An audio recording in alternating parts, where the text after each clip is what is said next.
it's Mo. I am here today to celebrate my Booktube birthday. I am celebrating 2 years on Booktube. So first and foremost, I want to say thank you to all my subscribers.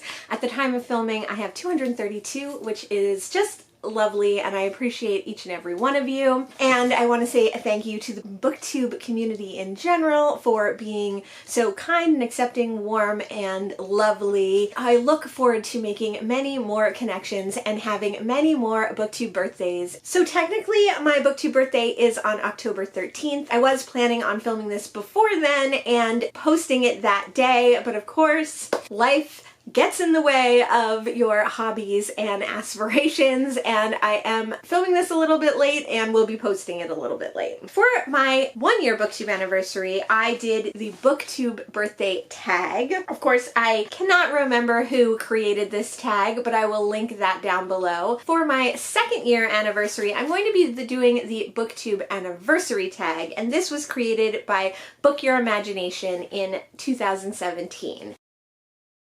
Question number 1 is, what anniversary are you celebrating? I am celebrating my 2-year anniversary on Booktube. Question number 2 is, what genres do you generally focus on? I don't necessarily focus on a genre. I do read a lot of cozy mystery. I read a lot of golden age mysteries. I read some vintage sci-fi. I think it's not a genre, but my channel primarily focuses on backlist books. I don't read a lot of current releases. I don't do anticipated current releases or upcoming releases. I really only read books that I find in little free libraries or at library sales or in used bookstores, which all tend to be backlist books. This year I have read a couple of 2022 releases, and so they are sprinkled in there, but it's much more rare to see a current or new release book on this channel. I also focus on sustainability within Booktube, so I do try to be as close to zero waste and plastic free in my lifestyle as possible, and I like to encourage that in Booktube as well. So I do advocate and encourage for patroning used bookstores, for free book exchange, for utilizing things like library sales and book sales that help the community beyond just the bookish community. You can see a whole video on why I don't buy new books. I will link that down below. Another focus of my channel is New Jersey and the place where I live. I live along the Jersey Shore, and it's a place that sometimes gets a bad rap, but it's actually a wonderful place, and that's something that my channel also focuses on and I plan to do more of in the future. Question number 3 is, do you receive ARCs? I don't receive ARCs currently. I've actually recently just been asked by an author to read their book, but I haven't responded yet. I don't think I'm actually going to read their book, but it was a nice feeling to be a book reviewer and have someone say, review my book. So should I? Maybe I should. ARCs are something that I would potentially like to get, but like I said, since I'm mostly a backlist booktuber, I don't really see myself hurrying out to get ARCs because they are all current or new release. Question number 4, what are you most proud of in the last year? I think I'm most proud of just sticking with it, of making time and space and effort to create Booktube videos. I've been trying to get my library together to have more consistent filming and to be able to film when I want to, when I need to be able to create more fun videos. I think in the last year I've also tried out quite a few things. I've done a lot more vlogs, which is something that I wanted to do. I've done a lot more Jersey content and little free library content, which is something that I had wanted to do. I also did a recently acquired books project this year, which has almost lasted the entire year so far, and I'm proud of that too. I have been writing down all my recently acquired books in a spreadsheet and keeping track of various information. That has been such a fun project, and I think it's going to really help me in my reading and help me in my book acquiring in future years as well. So more on that later, but I think that's something that I'm proud I started and I will definitely be continuing into the future. And I am proud again that I have been creating my library space and filming space, so that is going to be a big help to me in the future as well. Question number 5. What videos do you most like to make? I think the videos that I most like to make are my wrap-ups. I do like to talk about the books that I have read as close to when I've read them as I can and kind of vlog style my wrap-up together. I really like TBR Tackle, the game created by Katie Books, and Booktube Spin, the game created by Rick McDonnell, and I really like vlogging those books and talking a little bit more in depth in the vlog about them.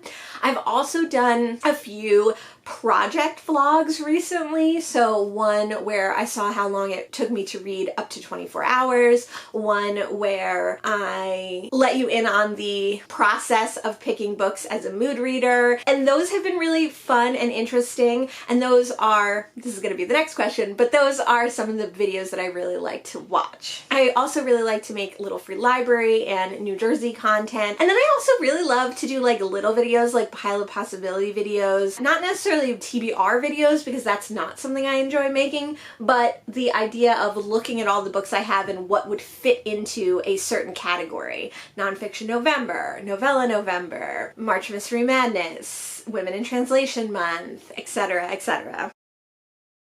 Question number 6 is, what videos do you most like to watch? My favorite videos to watch are wrap-ups. I love to watch wrap-ups. I love to see a brief synopsis and what the booktuber thought of each book in a small little package. I also really like recommendation videos that are on a very specific topic. I like vlogs when they have a theme. And I really like challenge videos like Books and Lala do, where she challenges herself to meet a certain criteria for the books that she's reading in a vlog. I also like to watch a Little Free Library videos. And then the other side of that is what I would say is I don't like to watch TBR videos. I very rarely watch TBR videos unless, like I said, they're on a very specific theme. Like if they're TBR / recommendations for spooky season or Nonfiction November, then I might watch those. But general TBR videos, I'm not that into. Although I really like weekly reading updates, I don't usually watch them because I'm kind of looking forward to the month-end wrap-up more than the weekly updates. Unless people don't do monthly wrap-ups and they just do weekly wrap-ups, now that's something different. Bob's Booker does that and I enjoy watching those. I don't really like to watch haul videos and I don't like to post haul videos either. I have been posting a recently acquired books, which is basically a haul video every month for 2020, but that's not necessarily something I'm planning on continuing, and it's something that I'm doing because of my Rab project, but I don't really want to continue after that. Question number 7 is, was there anything that you tried this year that didn't work? I had intended in the beginning of 2020 to do some 30-day challenges to kind of expand the content on my channel, to incorporate other things that I like to do on the channel. Some of them were reading related, some of them weren't, most of them weren't. This project never got off the ground, so that's something that definitely failed before it even got started. I also think that last year in 2021, I was quite consistent with doing zero waste and low waste sustainability videos that didn't have to do with book and booktube but are part of my lifestyle. In 2022 that really didn't happen either. I did a couple in the beginning of the year and then it kind of fell off. Now partly that was because it was hard to fit them in with my other content, but also I have so many booktube videos that I want to make that I really could probably post a video 4 to 5 times a week, but I don't have time to make that many videos. So I have to choose something, and of course books are going to be the priority. Question number 8, is there anything that you want to continue? Yes, I definitely want to continue doing Little Free Library videos. I want to continue doing vlogs and vlog challenges. I want to continue TBR Tackle if that goes on. I want to continue Booktube Spin if that goes on. I also really want to continue making more New Jersey content and Jersey Shore content so that people get more of an idea of what it's like to live in New Jersey as a sustainable backlist booktuber. Question number 9 is anything you plan to do more of? I want to do more vlog challenges. I want to do more on my Rab spreadsheet. I think I will continue doing my recently acquired books spreadsheet, but it's going to be in new and different ways. I probably will not be doing monthly hauls, but I think there will be some challenges involved with recently acquired books. And I definitely want to be doing more sustainability videos, both on the booktube side and on the other other part of life side. Question number 10 is anything new to be added? And again, I think I will be adding new challenges where recently acquired books are concerned. I will hopefully be adding some new sustainability series. Something that I really wanted to do this year and wasn't able to do was a little bit more about service industry life. So I think I will try to do some more service industry related content as well. Question number 11 is, what are some challenges that you faced? I think a big challenge that everyone who is doing BookTube not as their main job faces is planning, timing, consistency, being able to make videos and post them in a timely manner around all the other things that we all do in life. So that is definitely a challenge that I've faced. A big challenge that I've faced that maybe you can tell in this video is lighting. I tend to only make videos in the morning, which has the best lighting where I film, but that really cuts down on my ability to film more videos at times when I can film videos. If I'm only filming during the day when lighting's good or only on days when lighting is good, that means that I don't get to film as many videos as I would like overall. So something that I want to work on in my library space is getting some good lighting so that I can film videos even at night. Something else that is a challenge is that my brain definitely works better in the morning, so I want to be like reading, doing my work from home, studying, making videos, and watching BookTube videos for ideas all in the same time of the day. So there has to be some kind of scheduling process that I get into. I think I can work that out better.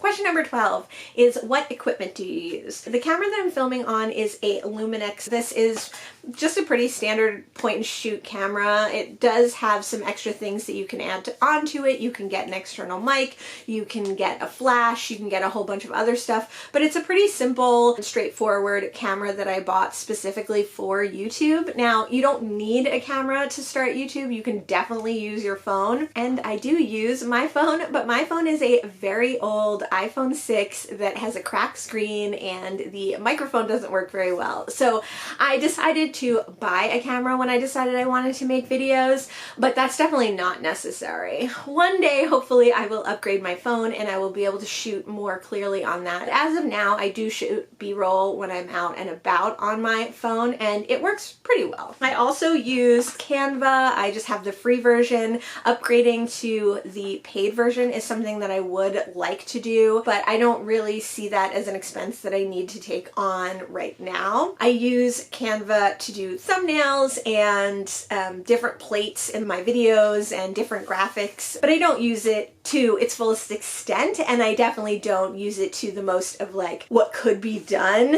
if I had the paid version. And then I use iMovie for editing. At some point I would like to upgrade that as well, but like I said, right now BookTube is just a hobby, and since I already spent money on a camera, I don't see any need to spend money on something that I already have a perfectly good version of. Question number 13. What is a piece of advice that you would give to new booktubers? And my piece of advice is always going to be just do it. Just make a booktube. You don't need a camera, use your iPhone, use whatever you have, and just start where you are and do what you can. That's my advice for a lot of things. Starting a booktube can be very intimidating because you see people making money on booktube and buying fancy equipment and using all sorts of techniques that you don't know about, or reading 30 books a month, and you don't need any of that. As long as you want to talk to us in the booktube community about reading, then I say start your channel with whatever you have and do what you can, and you'll pick up more along the way. I hope and I feel that my channel has gotten better since I started, but if I had not started, I couldn't have gotten any better. Another piece of advice that I heard recently that I thought was interesting was when Criminali did his Booktube anniversary,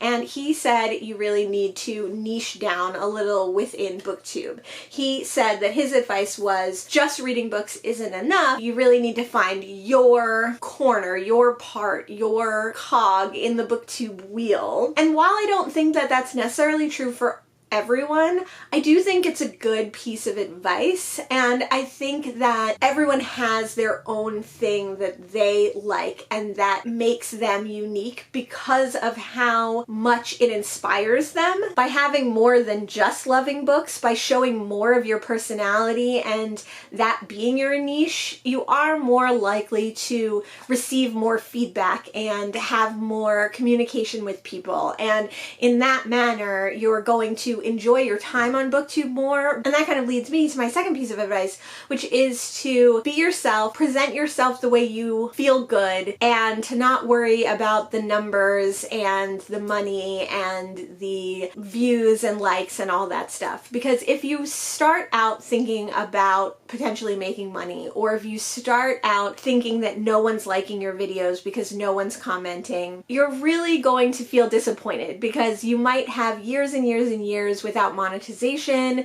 I obviously don't have monetization yet. You might have many years without a large community. I luckily have a really wonderful community. It's not huge, but it's there for me, and I feel very accepted and comforted by it. But if you're yourself and you do what makes you happy and show what makes you happy and not get bogged down on those things, and also not get bogged down on comparing yourself to others, then you're going to have an enjoyable time on Booktube. And really, that's the whole point.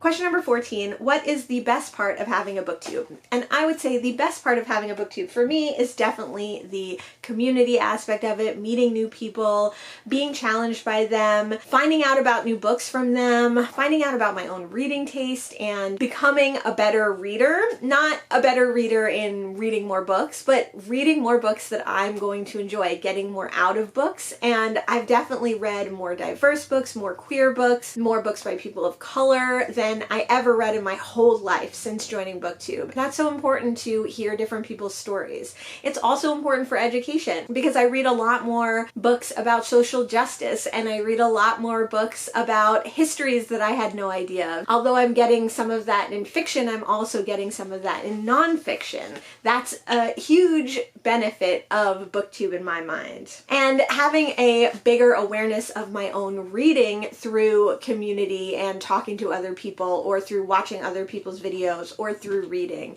So I'm able to learn more about myself and enjoy my hobby even more. Those are all the questions. Thank you again to everyone who is subscribed to my channel. And if you are new here, please consider subscribing and giving this post a like and saying hi in the comments below. So since I kind of missed my Booktube birthday celebration, let me know if there's anything else you would like to see from me, any information that I didn't give out here that you would like to know. Let me know in the comments below how many years you've been on Booktube. Thanks so much for joining me today, and I'll see you in the next one.